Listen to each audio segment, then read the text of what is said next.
We're on the record. Good morning. We're on the record. 349 Horodesky versus Johnson. Counsel, your appearance is for the record.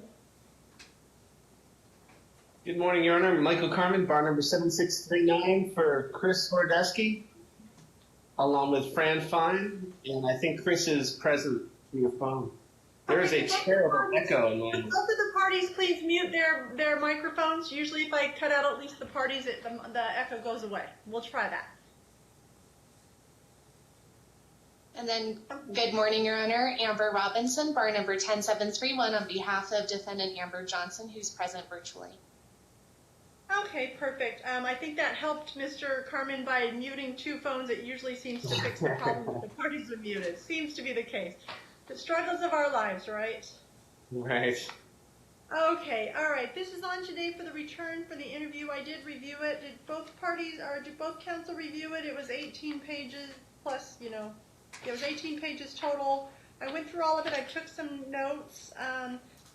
Be honest with you both, I mean, when I reviewed it, it looks like the same stuff is happening that these parties have done to this poor kid all along, to be honest, that they've both put their own spin for this poor kid, and he's interpreting things just the way he's done previously. I'm not seeing much differences, but I'm certainly going to hear from both sides as to your impression of it, but that's what I read in it. It kind of looks like the poor kid's still pulled apart. And these parents choose to do that with their child. There's not a lot I can do to fix the fact that they both seem to be doing it. So it's kind of where we were before. So let's start with plaintiff's counsel. That'd be done. Mr. Carmen, your review, and we go through it and discuss my concerns. Your client, I have some concerns about your client on it, but part of it looks like the same concerns that have been brought before. Well, in defense of my client, there's definitely conflict between the parties. Question is, who's the primary cause of that conflict? And I will acknowledge that there's one or two criticisms of my client in there. It is pretty largely the same problem that we've experienced all throughout the history of this case. The court is, don't take this the wrong way, but you're a relative newcomer compared to Ms. Fine. I totally am with that, Counsel. I've had to play catch up like crazy. Mm-hmm. And this has been the perpetual problem that has plagued this case. I'll acknowledge, every parent can probably do better in avoiding conflict, but there is a distinct and definite cause of the problems in this case. The conflict is not only seen in the actions of the parties, but it's seen in the litigation itself. Your Honor, I'm sure you reviewed the file. I mean, the pleadings that have been filed in this case, there's conflict, but there's also escalated conflict that is not within the realm of normalcy. That is what has plagued this case from the beginning. It has been recognized by prior judges. Protections have been put in place. Mom has lost time. Custody's been changed. Time's been removed. I saw all of that. But it's still a major problem. When this came initially before the court, it was Judge Steele. It was an argument about whether Mom's motion even met a Rooney standard to proceed. And that's really where it still is before this court. Judge Steele did this, I want to hear from the child before I make a determination. It was placed put in your lap. Thank you, Judge Steele, I'm sure.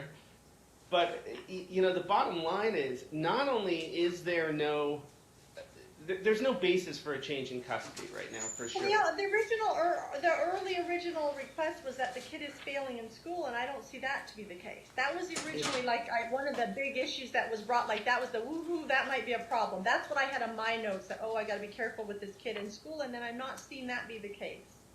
Right, and to Dr. Mullen's credit, she went through all of the allegations, she went through all of the custodial factors, and, the report is troubling.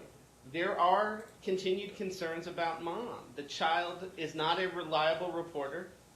The child is running with information that's not true and is running to Mom, whether it's to please Mom, whether it's because he feels like he has to report to Mom. I don't know That's a problem. It's an interview. It's a surface reflection of what the child is saying.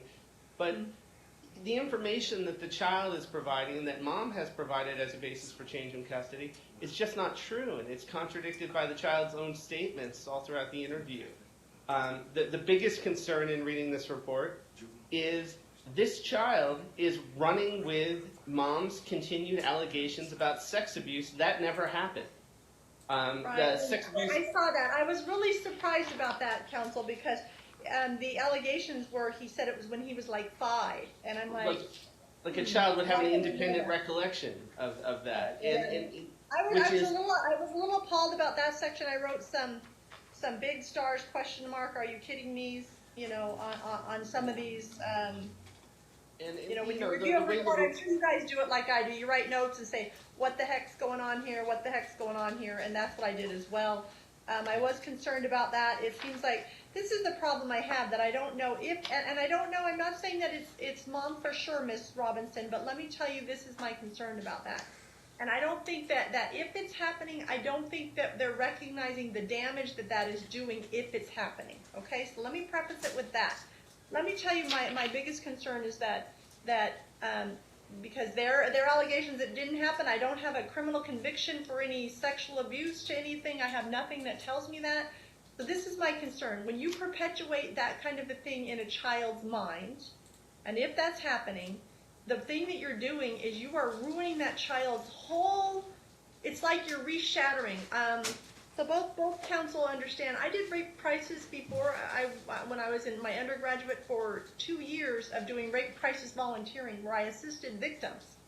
And the problem is that because if they're molested or raped, it's like the explanation to me, and I want mom and dad to hear this. The explanation to me is like you had a glass vase, a beautiful glass vase, and you shattered it, and you put it back together with glue as best you can. It's still the same shape, but it's always going to feel shattered. It's never going to be back to its same thing. So if somebody is perpetuating that with this child's mind, you are enforcing the shattering of that, and then his whole life is going to be viewed through this shattered glass, and that is damaging to Hayden. This isn't about either of you parents.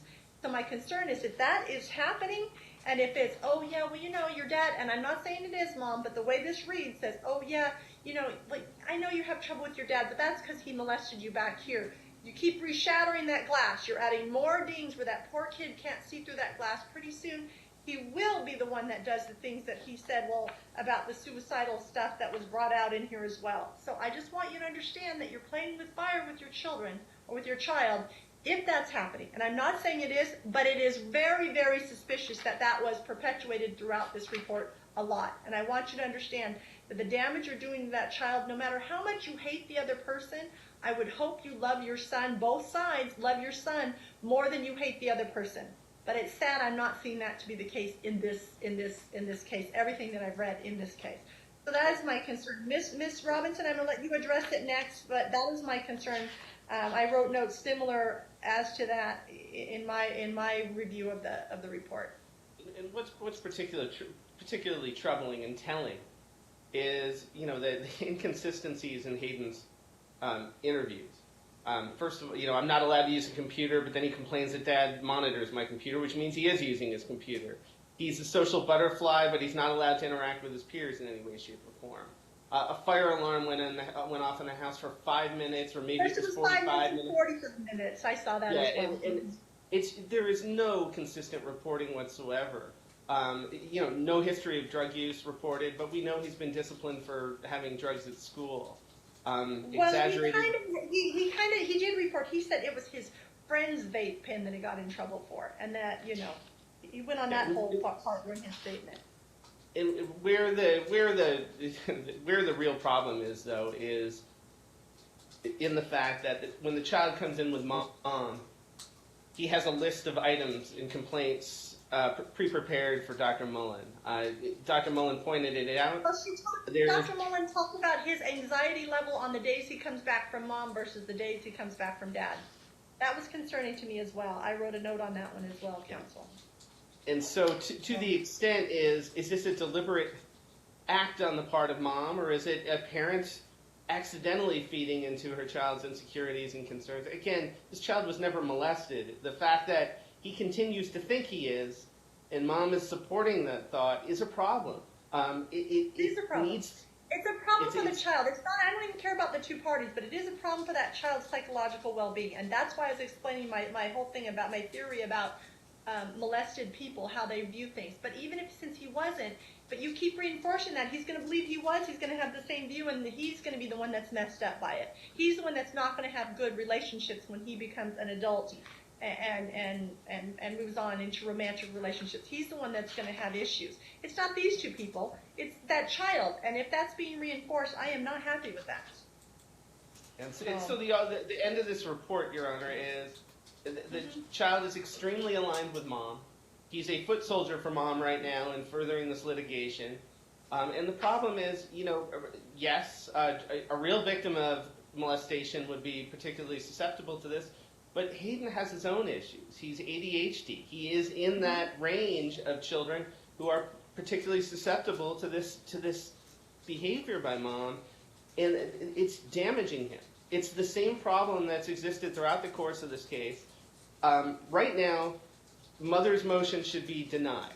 There is no basis for a change in custody. There's no possible way a Rooney finding could support a change in custody in her favor. But it raises some serious questions about what the court should do at this point. One of the problems with the report is there are no recommendations. In a case like this, where a parent is actively undermining another parent's relationship with a child, and this isn't just Hayden's aligned, this is a case of extreme alignment. The remedies for that, based upon previous cases I've been involved in, is a separation of the parent who's aligning the child against the other parent and the child. It's a reduction of custodial time. It is, right now, the question is, how do we fix this? Again, the motion that's before you should be denied. There's clearly no basis for a change in custody, whether it's a summary disposition standard, whether it's a Rooney standard. Mom's motion should be denied outright. I think the bigger question for the court is, what do we do about this? Do we intervene? Do we hope that mom learns a lesson? That's the answer that I'm struggling to find. Taking away mom's time, the report really creates an aura. And my concern about that, doing something like that, would be the person that's going to suffer is going to be Hayden, and then what he's going to do is he's going to blame his dad more. And the problem is part of it is whether it was caused by mom's interaction or whether it's the interaction between dad and Hayden. Hayden does have some angst against dad, even if it's perpetuated by mom, and all that will do will further that. So that's my concern. And it's very much a possibility, but then again, there are in alignment cases, oftentimes when you separate the child from the parent who's perpetuating the false information about the other parent, the child rebuilds that relationship with the parent with whom they're aligned against.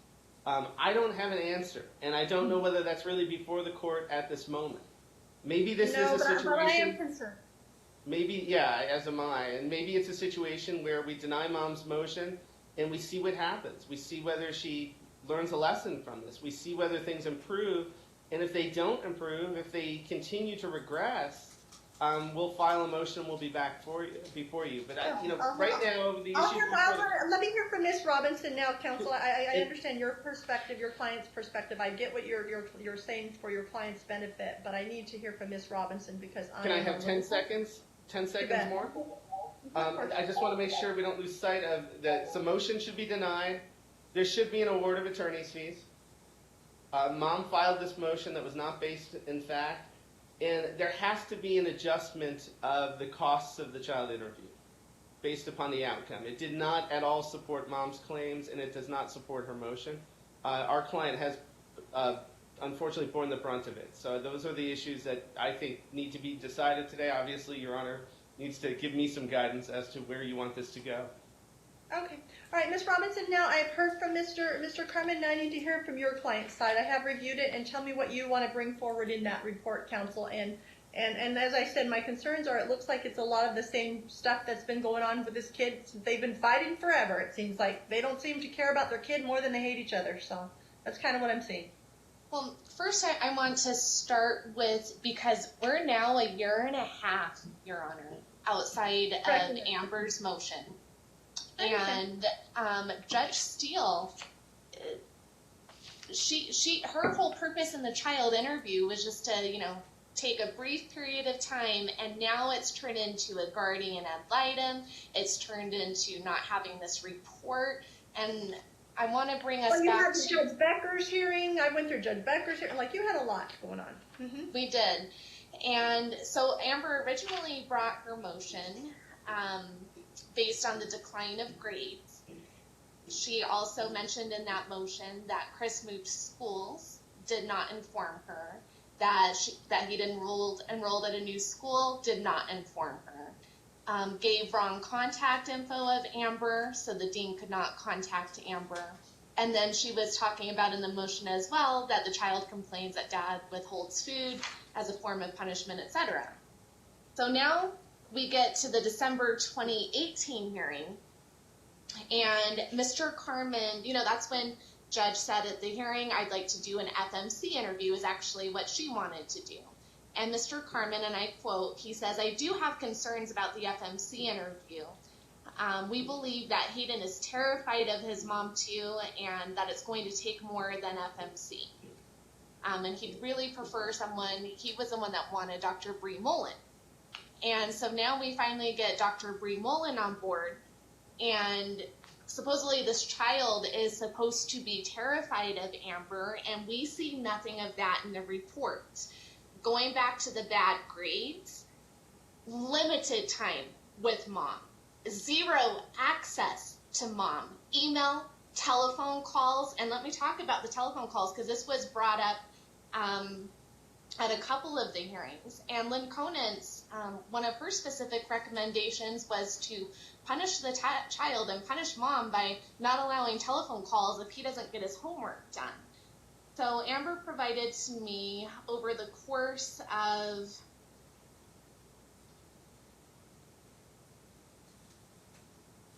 October of last year, from when she filed the motion, to May of this year,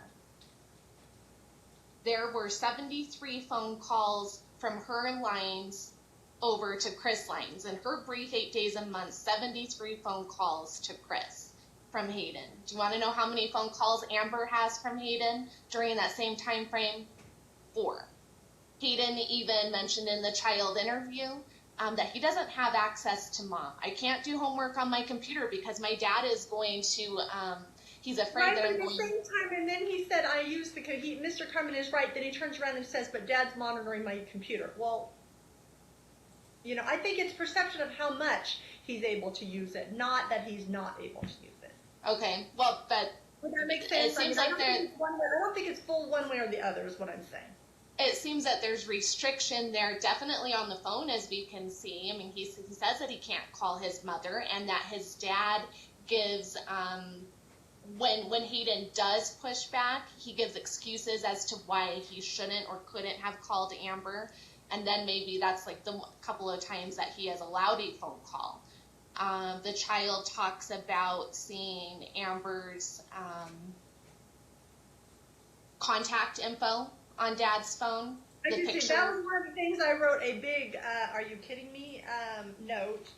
Dad, is that still the case on your cell phone? Dad, you can unmute yourself. I'd like to hear from you.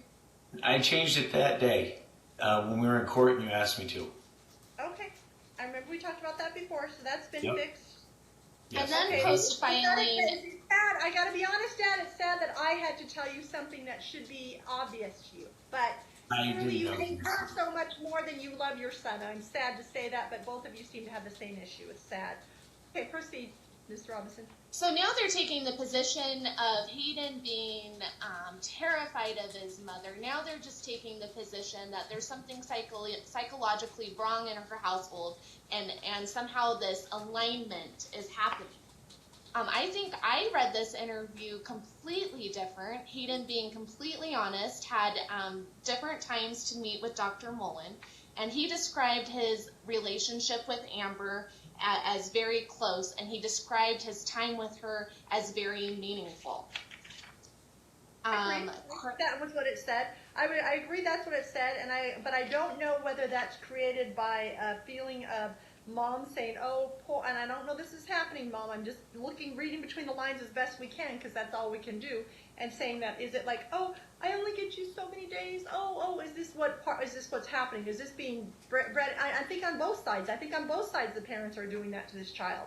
So that could be part of it.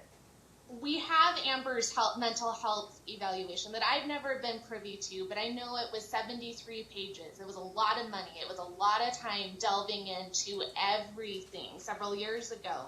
She was found to be completely fine. She was found to not need... I never reviewed that, Miss Robinson, so we're clear. I never reviewed all of that report, just so we know. Okay.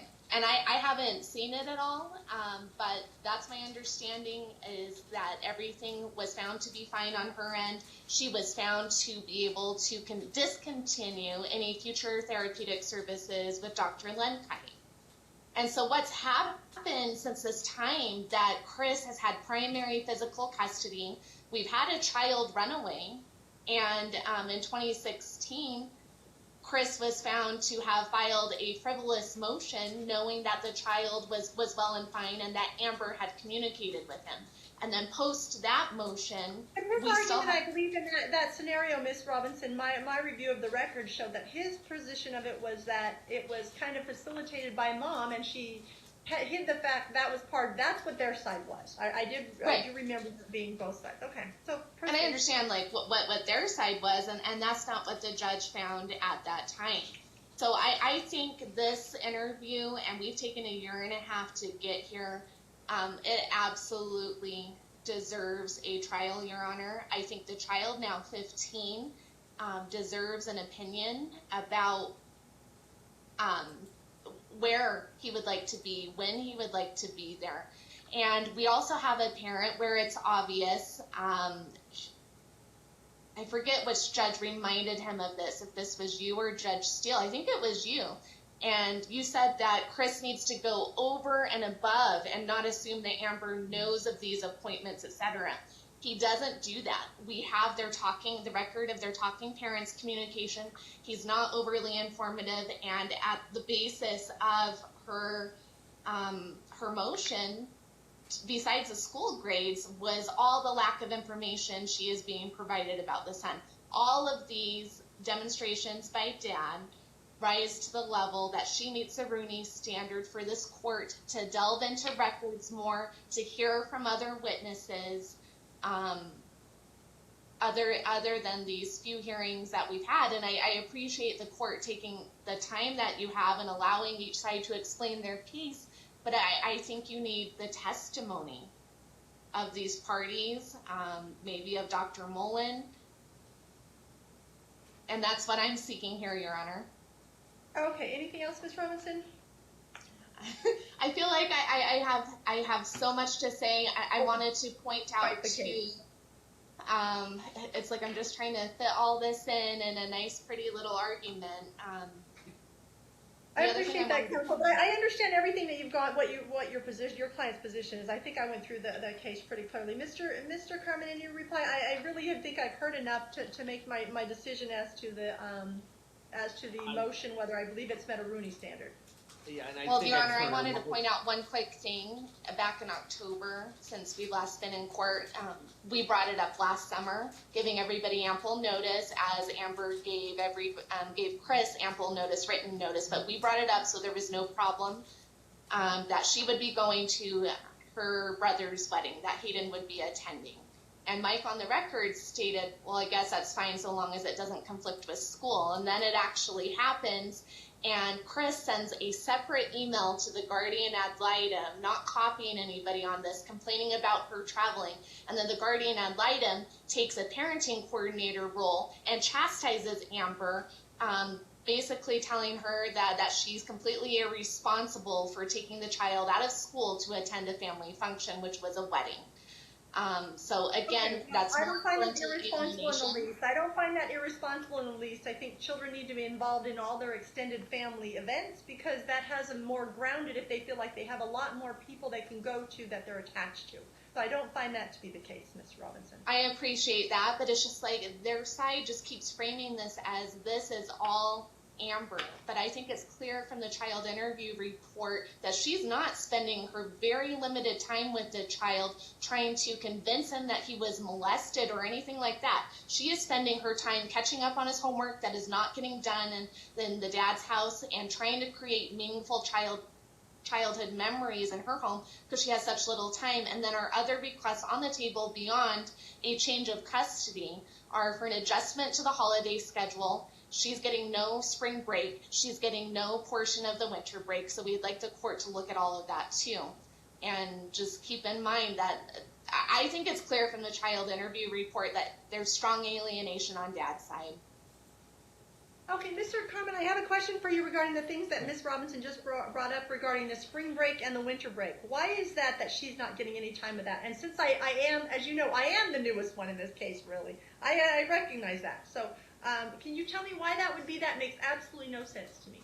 It was what was determined by the previous courts in this case. I think the real question is there an argument that changing it would be in the best interest of the child at this time? And I don't understand how that argument can be made in light of the history of this case and what's before this court. Well, my concern comes is that I'm trying, with all the information that's being brought, as you talked about, I have to make a determination whether an evidentiary hearing should occur, and then if I do or I don't, then I have to determine what's going to happen as to this child regarding visitation. If it doesn't move forward, then I have to determine that. So that's why I was asking regarding those two things. I don't understand. I mean, it seems to me that's a little bit punitive to me, but it's punitive to Hayden. It's not punitive to these parties. It's punitive to Hayden. I mean, I think he needs time.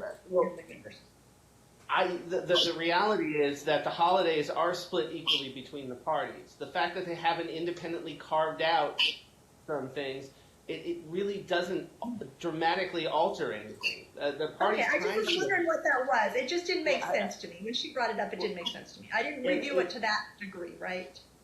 No, and the way the way I'm looking at it, the timeshare is it's so close to 50%. I think they're at 40. You know, they're right on the cusp of 40%. That's why I was looking at my screen. When you saw me glancing at my screen, I was reviewing this: the first, the third, the fifth Thursdays until following Monday, and then on the second, the fourth, it's Thursday from when the child gets out of school until Friday. So I was like trying to figure out why I keep hearing this such a minimal time, which is also what I heard from the child, which concerned me. That everybody's putting that forward to the child when that is not the case according to the schedule.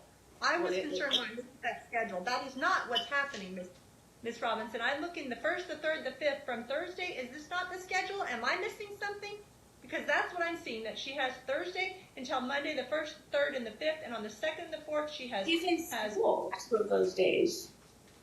Well, yeah, he's in school with Dad, too, on some of the days. But he's not in school all the way on Friday, Saturday, and Sunday. There's 8 days a month. And bottom line, he denied my legal joint custody twice, taking him to a therapist. The courts don't care about that. He lied about the wolf email because that happened after Mom, you. I wasn't asking you to comment. Mom, I wasn't asking you to comment. I'm going to mute. Madam Clerk, please mute, Mom, please.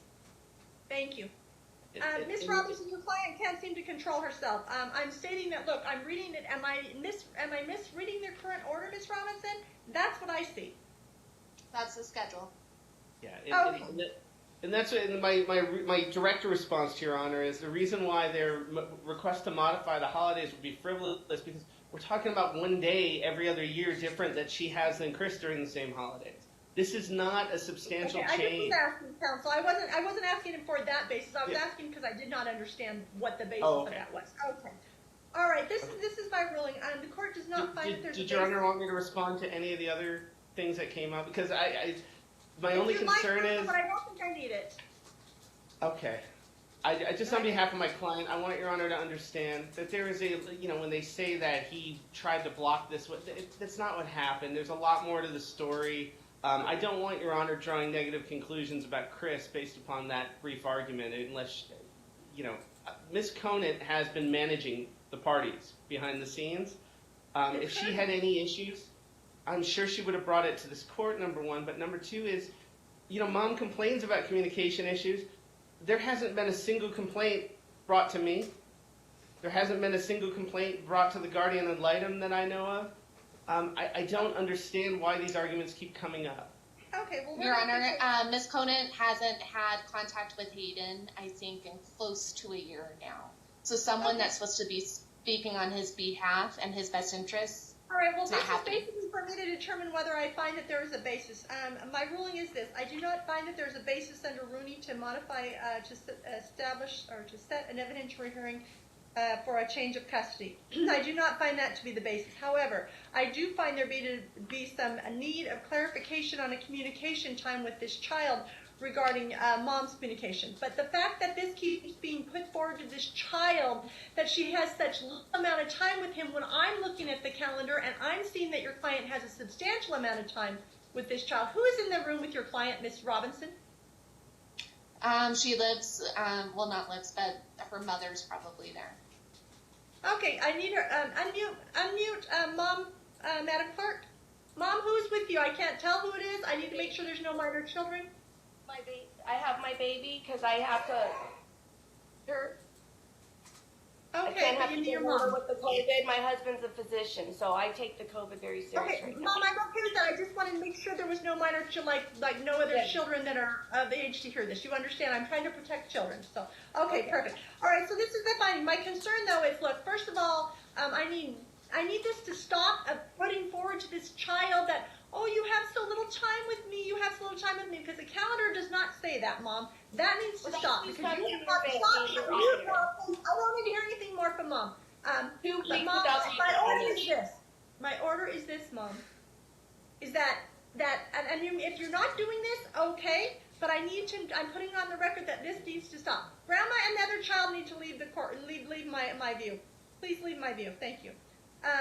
This is the issue, Mom. It's clear to me that that's what's happening, because that's what this report says that Hayden is saying. Oh, and you're saying the same thing through your counsel. So it's clear to me that came from you. You have It's coming from the child to the mother. Pardon me? I'm his only voice, no disrespect, but I'm his only voice, Your Honor, and you're reading this completely wrong, but I'm going to go to the media, and they'll see the evidence, and you'll... Okay, well, guess what, Mom? This is a report is confidential, and they can't see this, or you would be in an awful lot of trouble with my court. Are we clear, Mom? Amber.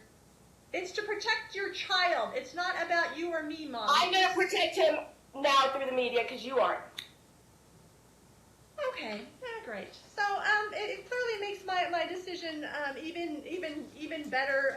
That it's even more appropriate that Mom is acting irrationally, Miss Robinson. I am concerned for your client, but my point about the communication was that this is being put forward to this child repeatedly when Mom has almost equal time with the child according to this order. And based upon that, the fact that the child is being reiterated all the time that he's not getting much, his limited time with his mom, is not accurate. So somebody is putting that forward in this child's head, and it's clear because Mom's stating it on the record, Miss Robinson, that it is Mom that's putting this child's head, that's creating more drama for this poor child than need be. And it's unfortunate, because this child is the one that's You suffering. should talk to a therapist before you get it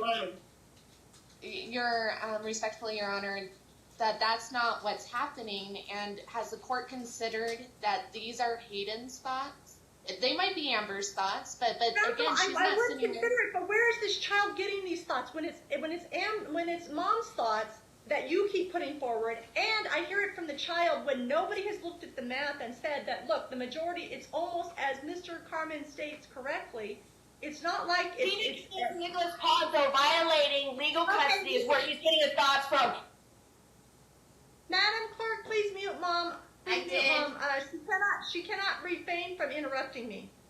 So, Ms. Robinson, based upon that, my concern is that nobody seems to be doing the math on the number of days what it is. She gets Thursday until Monday on the 1st, the 3rd, and the 5th week, and then on Thursday, on the 2nd and the 4th. So every week she gets a significant amount of time that previous courts found it to be in the best interest of this child. So I don't find that after reviewing the interview, I don't find there to be a basis to change custody. I don't find that she's met the Rooney standard to have an evidentiary hearing on that. So based upon that, I'm denying her Please motion. look for a prize. Madam Clerk, please mute her. Your Honor, she can unmute herself. The court should be able to Thank block. goodness for justice. She can unmute herself. Ms. Robinson, if your client cannot control herself, I will find her in contempt. Amber, Are we clear? please let me speak. Okay. So this is what I was trying to say, was that my concern is the phone conversation, communication, Ms. Robinson. For your client, between your client and the child, that needs to be improved. I agree with that statement. I do not agree with the other statement. I do not agree that she's met the Rooney standard, that it looks like the court has gone above and beyond to make sure that this child has had a say and a voice. And the concern I have is that what I'm seeing in the report is that on the very last page under the summary, Dr. Mullins states that they both have a different approach. The problem is they both have a different approach to raising this child, and that Chris's concrete hands-off approach focuses on building Hayden's autonomy, while Amber's involves hands-on approach focuses on supporting Hayden in the moment, both of which are important to rearing the child. So that, if you look at the very middle of the paragraph, that is where I'm reading it, counsel. So it tells me that according to Bree Mullen and the interview, that she said that, look, it's just different styles these parents have. And my concern is that when I have a child that's putting forward the same argument that mom is putting forward, that is inaccurate with the amount of time that the child has with mom, is concerning the court. Because that's telling me that it's got to be coming from mom, because if the child did the math, he would obviously get the same math that the court has gotten. And that seems not to be the case. So, based upon that, I find that there's no basis under Rooney to set an evidentiary hearing. But I am concerned about the amount of communication mom has with the child. And the fact that there's only Mr. Carmen, I'm done. I'm done hearing any more argument. This is the issue. I'm concerned that maybe the problem is that they need set time, because clearly there's issues on whether the child either perceives he's able to call mom or whether he is able to call mom. And I don't know the answer to that, but I think we're going to fix it by setting a specific time on dad's time when the child can call his mom. Yeah, I have no problem. The only concern I have about that is Bree Mullen did specifically find that those telephone calls are a source of conflict for the child. I do ask the court to at least question whether there's really a benefit to these calls.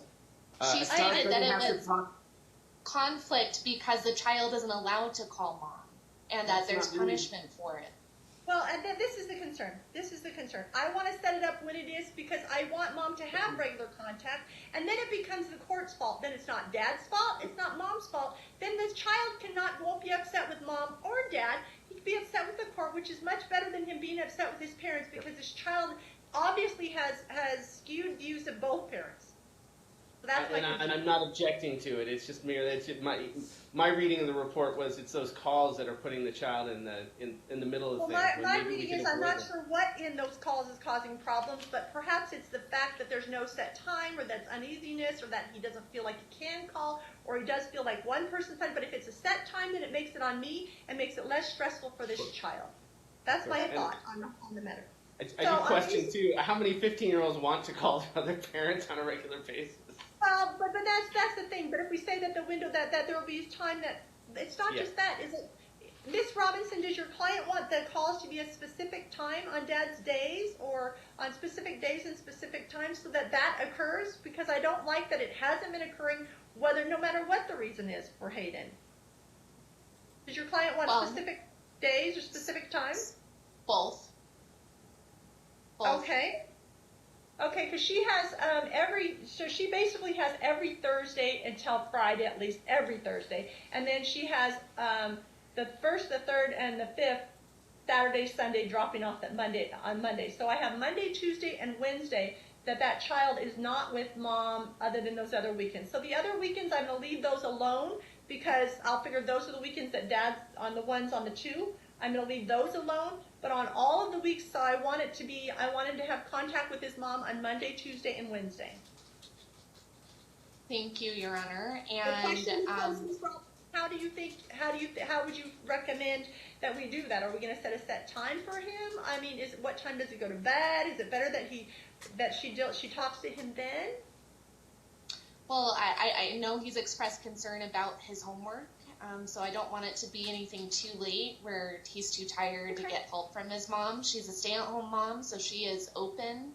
Amber, what time, like just knowing your son and when he's tired and all of that, would it be better to speak to him in the afternoon?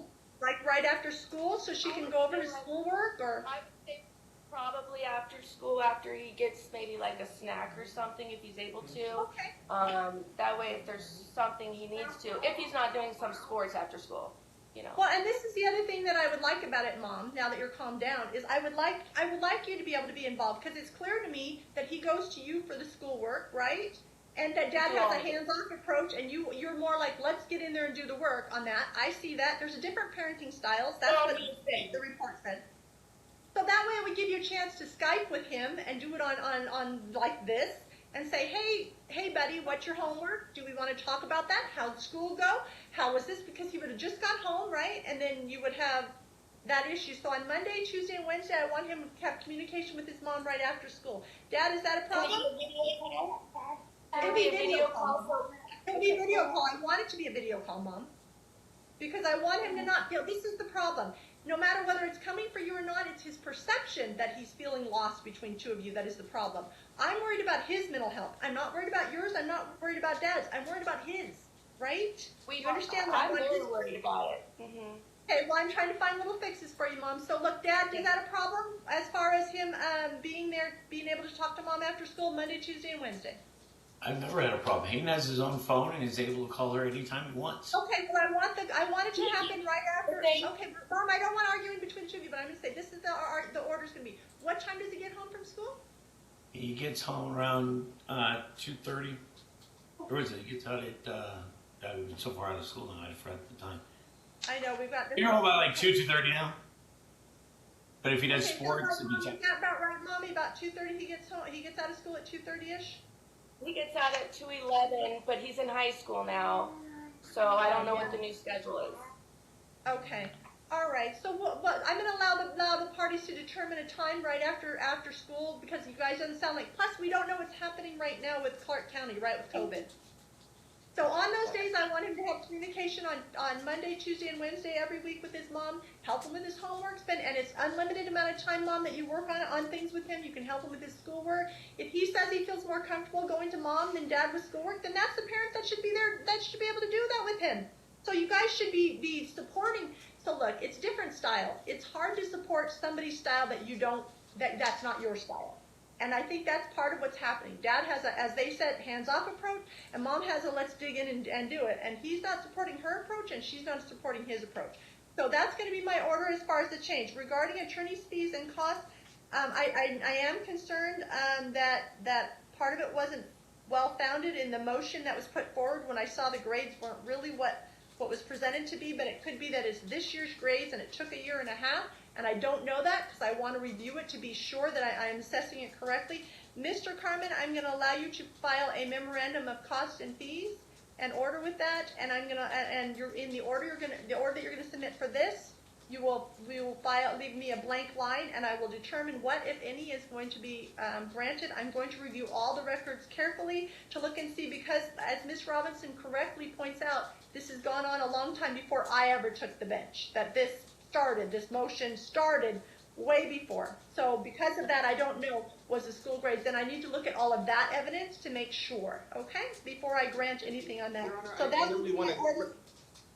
I know we want to wrap up, and I just want to make sure that the telephone calls are to occur at 3:30. My only concern is I'm not here with Chris. My only concern about that is I don't know if Chris is always going to be around to supervise those at 3:30. So I would ask you on. He doesn't need to supervise. But I don't want him to be held in contempt if a call's not made. So what I would ask is if a call doesn't happen, that Amber notify Chris through our family wizard so that he can address it with Hayden, just so that things go.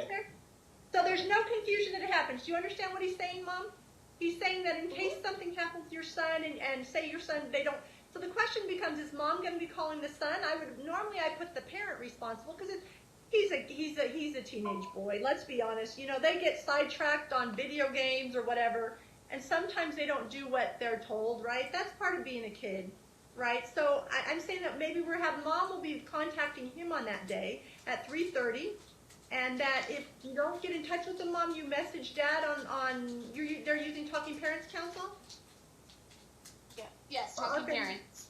Okay, Talking Parents, and then you message him and say, hey, Hayden didn't answer, I need to talk to him, can you call him too? So between the two of you, that you both co-parent and show you're on the same page. I know that's been a foreign concept for the two of you throughout this whole thing. I'm not saying who's at fault with that, but I'm telling you, it's a foreign concept clearly because you have different styles. And since you have different styles, that means you're gonna have to co-parent on this one little issue. It seems like you can't seem to co-parent on much, but hopefully we can do in this. So Dad, you are required to participate on that. If she reaches out to you on Talking Parents, says, look, I didn't get a hold of him, that means you also got to push him, say, hey Dad, hey son, your mom tried to get a hold of you, you need to call her back, right? That's like you saying, yeah, call your mom back. You know, she wants to hear how your day went. She's interested and she loves you. You got to put forward about the other parent, how much the other parent loves that child, so that child feels good about himself, not about the two of you, right? Right. You understand that, Dad? Oh, yeah. Okay, so We that's have a response time order on Talking Parents because that's also another issue here is that my client doesn't get responses from Chris. So can we have a mandatory check? My concern though is what is Dad's work time? Because I don't sit by my phone all the time. I mean, when I'm on the bench normally in court, I don't bring my phone downstairs at all because it's too distracting. Even if I have it on silent and it buzzes over here, which it just did a minute ago, and I'm like, oh, I'm not used to. I'm doing this from home today. So, what is your work situation, Dad? We have a 24-hour business. We own a convenience store and car wash. So, Oh, so it's your own business, so you have ability. I'm just checking to make sure. Yeah. It's like me, for mine, I don't because I don't feel it's fair, right? So there's no reason for you not to respond with within what time are you requesting, Miss Robinson? I mean, I think if you look at the track record, you're going to have a pretty good There's a response. response. Sometimes there's no response. Hold on, Mom. I'm just trying to find out what you're requesting. A mandatory once a day check, and I guess that time frame should be around 4 o'clock if we're going to say that she needs to reach out to Chris, that Hayden hasn't contacted her, and that he must give a response within 24 hours. Yeah, you're being more generous than I would be. I would say within an hour or so he should respond since he has his own business. With 2 hours and maximum for him to respond to her. Yeah. I appreciate that, Your Honor. I assure you, it's just not an issue. I mean, there are some things that she has communicated. If it's not an issue, then my order shouldn't be a problem, counsel. Well, then my order but can respond within 2 hours. I just want to clarify, we're talking about in regard to specific concerns and questions. He doesn't have an obligation to respond to every email and every allegation and every thing that Mom states. I mean, that's where it turns into problems. Well, this is what I missed that. Hold on a second. Let me clarify my order then. As far as the 3:30 calls, Mom, that you need to let him know by 4 o'clock if you didn't get a chance to talk to Hayden because Hayden's not responding. Because let's be honest, he's a 15-year-old boy, and you and I both know if he gets sidetracked, sometimes it's like that. I don't know if it's a movie Up or whatever. It's squirrel, and off they are to something else because that's their job. That's their job as a teenager.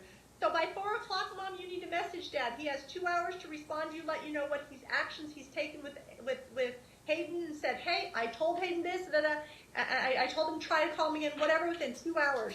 On the regular response things, Mr. Carmen, he does have to respond to her, but it can be within 24 hours on the other non-issues. If a response is reasonably requested. I mean, What does a response requested? So look, this is the difference. If somebody says, yeah, I had a good time today, that's not you don't request. If I told you, look, this has been a long hearing, I don't need to, there's no response needed, right? But if it's a question and it's posed as a question, Mr. Carmen, do you believe this is a long hearing?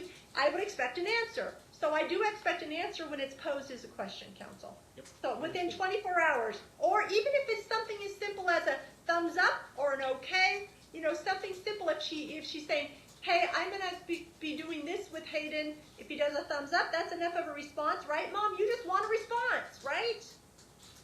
Because you guys have to go some way. It's an acknowledgement that I'm parent, some respect. That's all.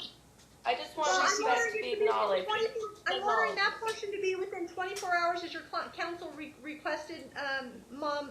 But the regular response though is within 2 hours regarding the phone calls. As far as the rest, I think I've dealt with everything else. Anything else that I missed, Council?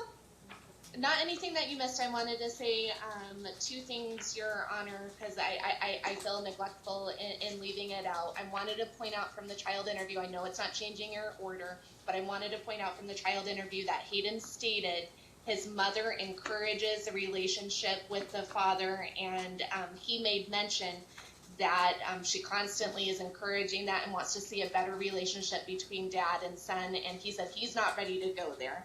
Those were his words. And then on the talking parents issue, I want to make it known that my client doesn't harass. She doesn't, if the court looks back at her talking parents record, you can see she's very informative and she asks questions and she's good. Listen, is Dad still present? For some reason, I'm seeing Miss Fine walking around instead of Dad all of a sudden. I'm not sure where he went.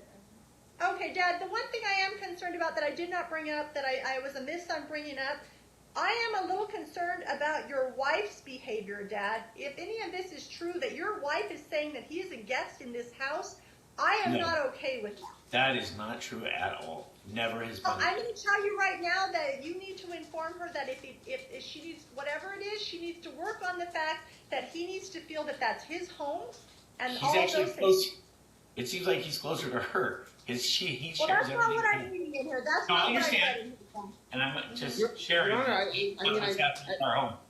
I'm just Sure. saying, The court look, I just recognizes want- we have a child who's aligned with Mom and telling her what he thinks she wants to Counsel, I hear. get all that. As I said to Mom, as I'm saying to Dad, the same thing.